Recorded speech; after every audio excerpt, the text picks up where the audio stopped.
All right, good afternoon. My name is Nicole Collier. We are here with the members of the Texas Legislative Black Caucus and our friends. We are here it's a somber day for us. But I do want to take a moment before we get started to introduce those that are standing with us. We have Representative Marianne Perez. We have Representative Cheryl Cole, Chair Joe Deschantel, Representative, the Vice Chair of TLBC, Ron Reynolds. We have Representative Sean Theory, Representative Dr. Alma Allen, Representative Jasmine Crockett, Representative Barbara Gervin Hawkins, Vice Chair of Elections, Representative Jessica Gonzalez. We have Gary Bledsoe with the Texas NAACP, Representative Jarvis Johnson, and Nelson Linder with the Austin NAACP. Come on in. We have some more members of the Texas Legislative Black Caucus that will be joining us shortly. And there's Representative Tony Rose as well. So today is a somber day for us as we start to consider, this is the final push for SB7, Senate Bill 7, the so-called voter integrity bill. But this bill is anything but that. This bill is designed to deter people from exercising their constitutional right to vote. This bill is designed to limit the voice of Texans. There are so many measures in this bill that are harmful to all Texans. And, you know, I wish I could say that this is new, but this is not new. In Texas, we have repeatedly seen measures put forth that were designed to limit our voice. The whole process even of how this bill came about was riddled with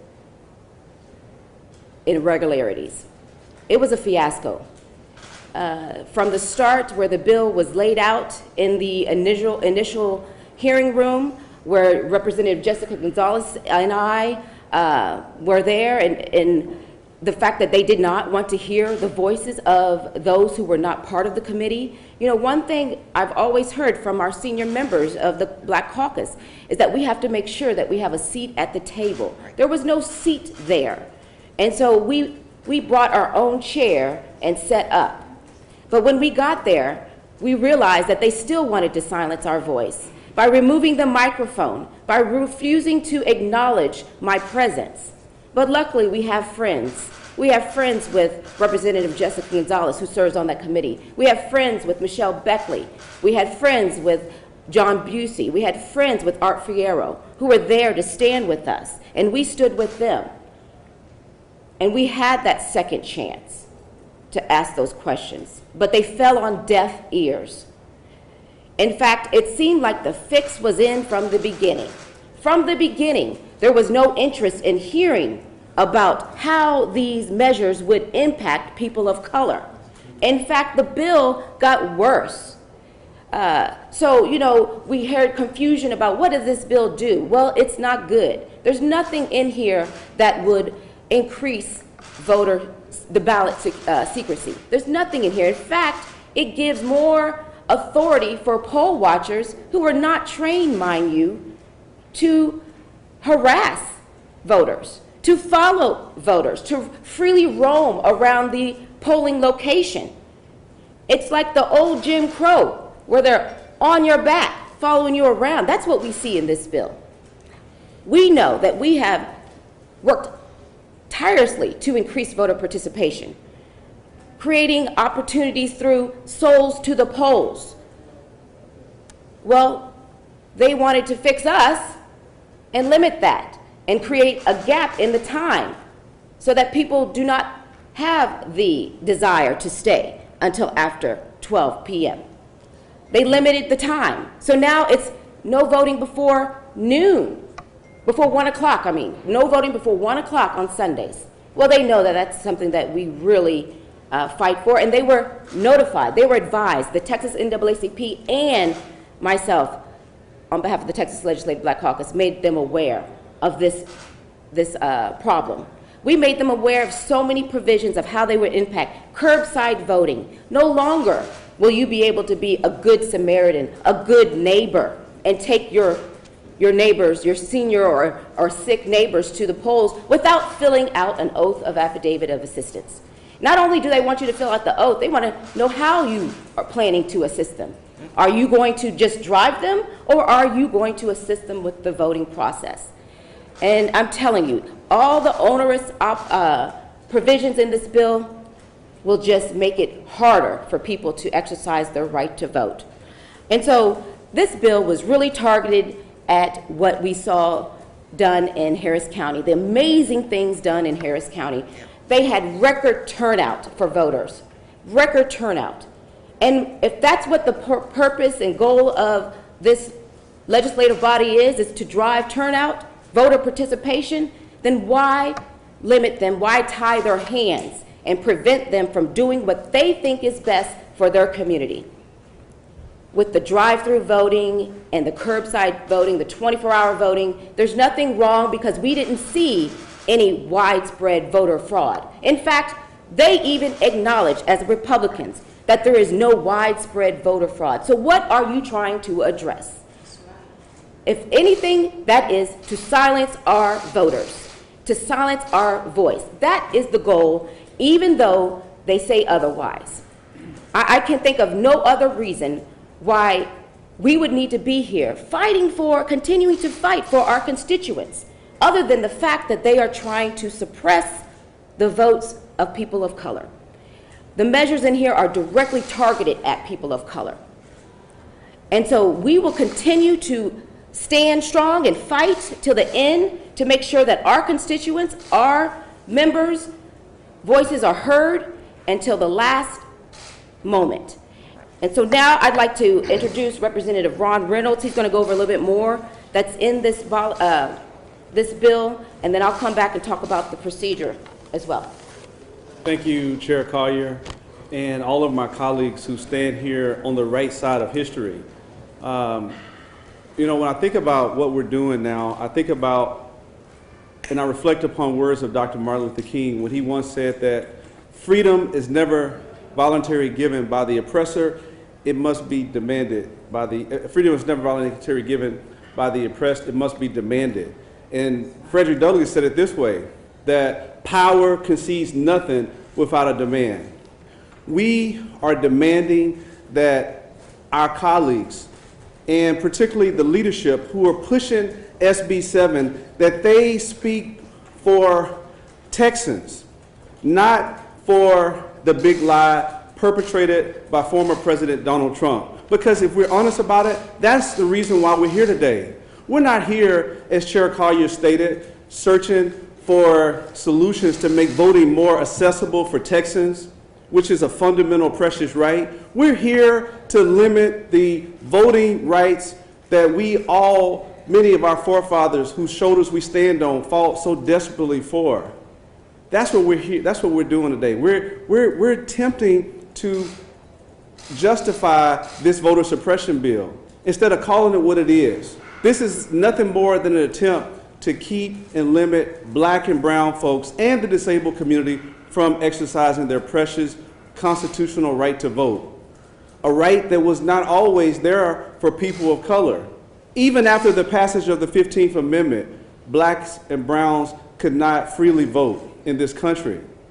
And we really thought that with the passage of the Voting Rights Act of 1965 that limited these type of similar measures that once restricted people of color from voting.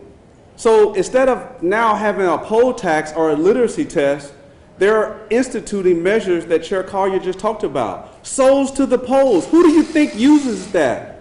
It's black and brown communities. And they're doing it with surgical precision.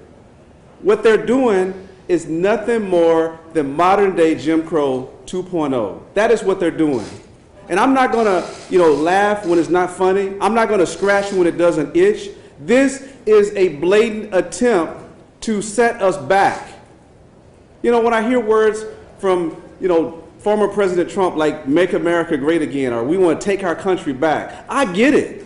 It is crystal clear with the legislative priorities that they've had this 87th legislative session, critical race theories, Are y'all paying attention? I don't want to normalize what they're attempting to do in the Texas legislature.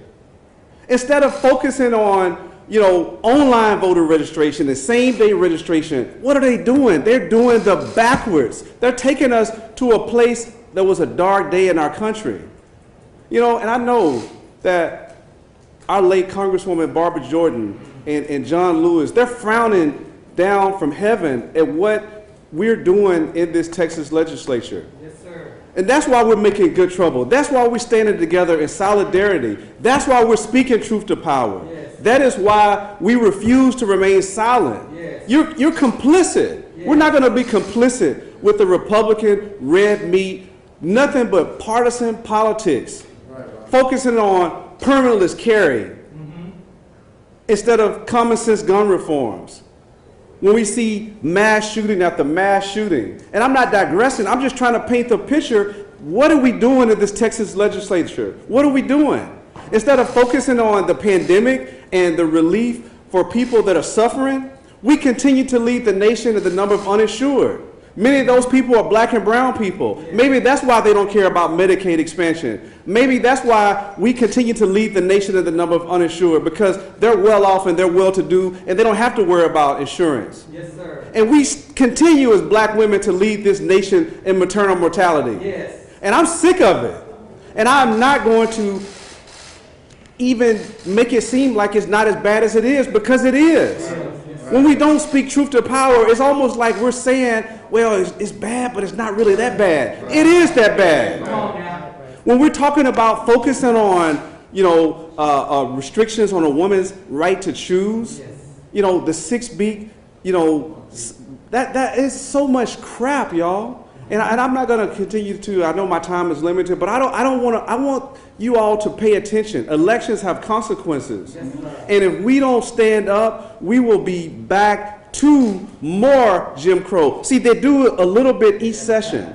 So this session, here we are peeling back, curbside voting and souls to the polls. What are they going to do next session? If we continue to let those in power continue to dictate what's happening, it's time to stand up, y'all. It's time to fight. It's time to make our voices heard. And that is what we are attempting to do. So I was supposed to talk about other stuff. I know that Gary Bledsoe can do that, but I had it all down here. But I mean, instead of focusing on minimum a livable wage, instead of focusing on things, people are still suffering. And I'm hearing back from my constituents. What the hell are y'all doing? And we're not doing anything to offer relief for people that were suffering from Winter Storm Uri.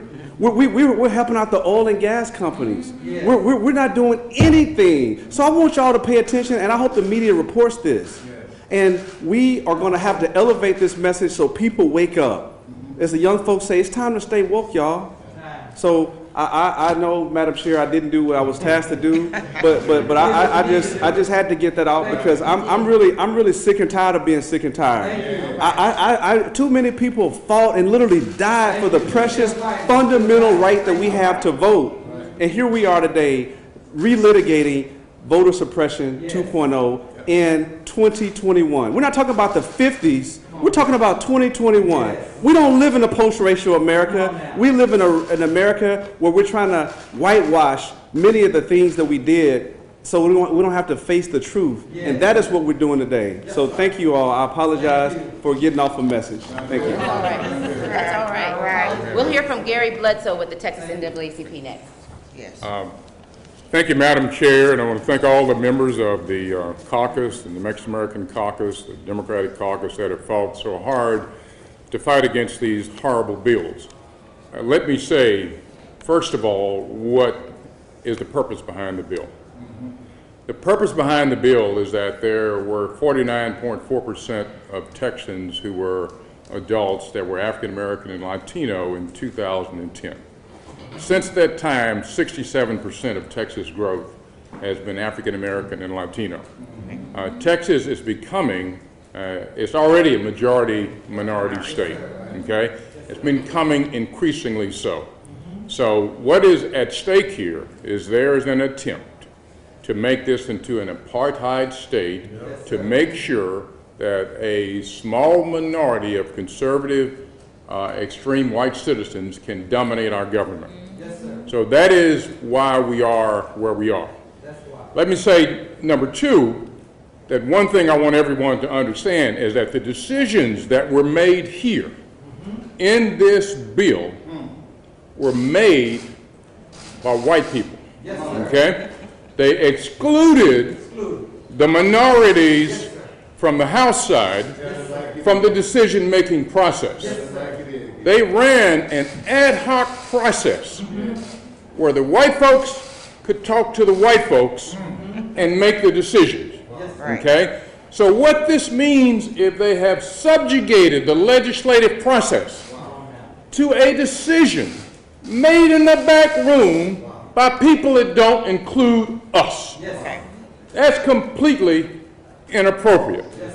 Now, they've done this with surgical precision.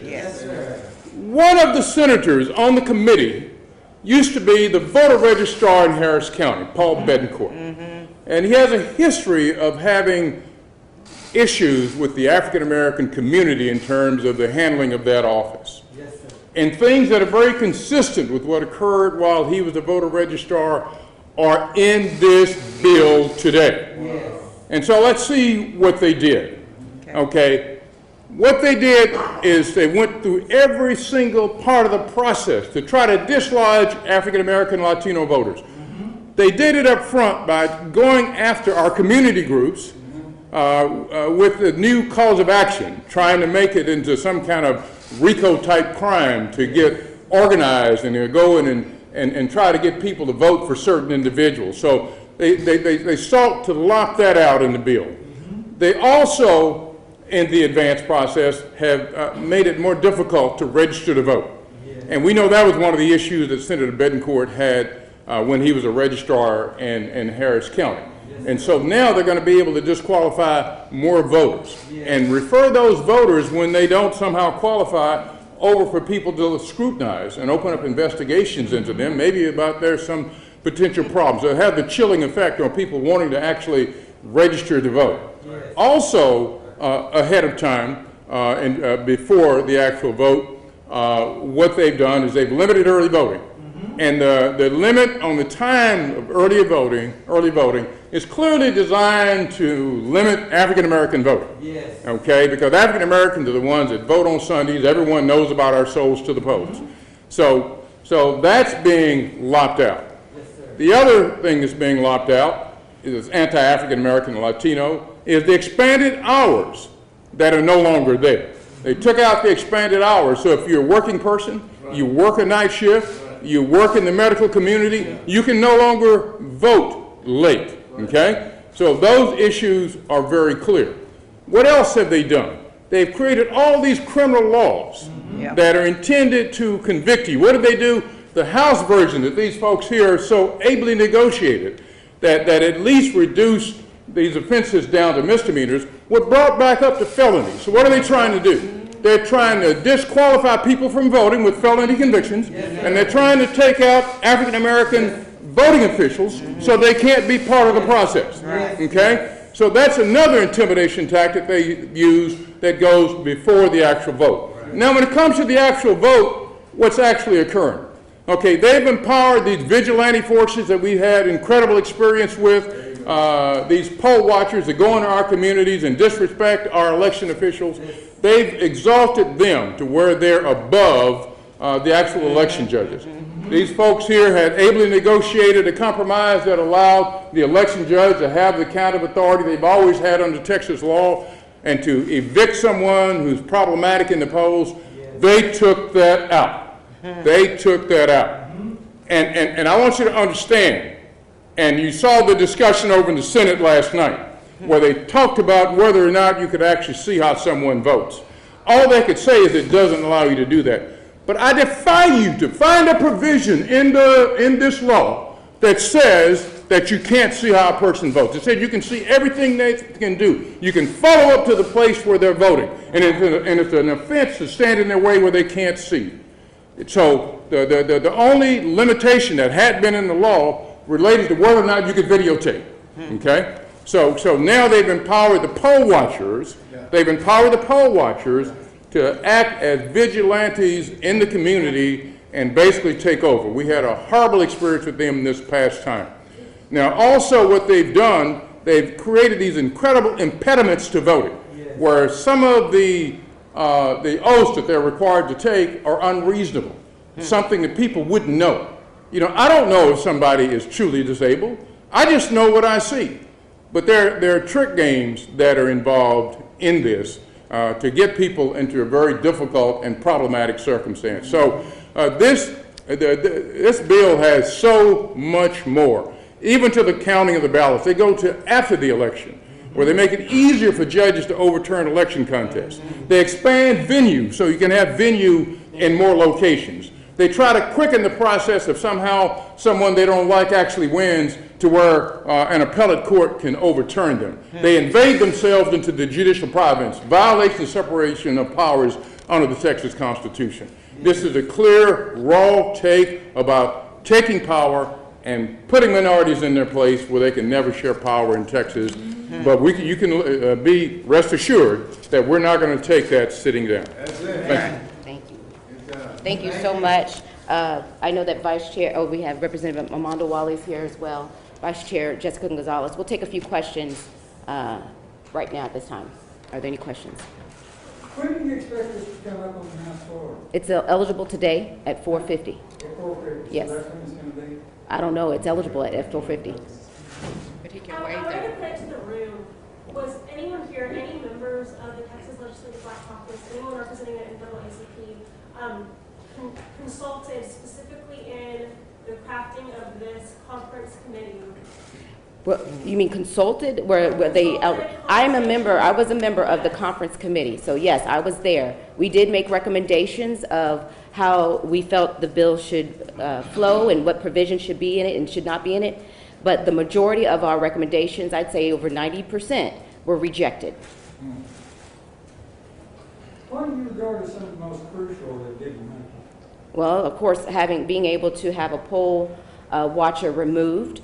There's nothing in here that says that the presiding judge can have that poll watcher removed if they breach the peace or violate a section of the election code. That was in one of the versions that we saw. Now, this is another thing. There were so many reiterations of this bill. I mean, I saw multiple forms of it, and it kept changing. It evolved. And so you have to try to keep up with that. And so, from day to day, it was a different version. In fact, on the last day, I got 2 versions of this particular measure and was not provided the additional time that I asked to consider it. Instead, they just immediately sent in the conference committee report. And so, there was no opportunity, no meaningful opportunity to provide feedback and negotiate this particular document. It was more of, this is the bill that we've worked out with the Senate. These are the things that are required, and we're going to run with it. What do you make of the Senate's decision to take this up overnight? That's unfortunate, and it seems like a clear violation of the Constitution. What's your strategy now? Do you see any avenues that you can? Well, you see, we brought the thunder today. We brought the thunder. Everybody's on fire. The thing is elections matter. Elections have consequences. We need our voters out there to vote. You see this happening here. It's happening in your communities. You've got to stand up and vote. You got to exercise your right to vote. And so that's why we need to make sure that more people who share our values are out there voting and are in the polling locations. I mean, literally, this bill also deters people from participating in the election process. It's already hard to get people to serve as presiding judges, election clerks. Now that you can criminalize simple mistakes, it's going to be even harder. But did you see any, is there any hope from your side in stopping this bill? We remain hopeful always. Any other questions? Are there any strategies or tactics, point of orders, anything like that y'all are planning to employ in order to potentially derail the bill? Please stay tuned.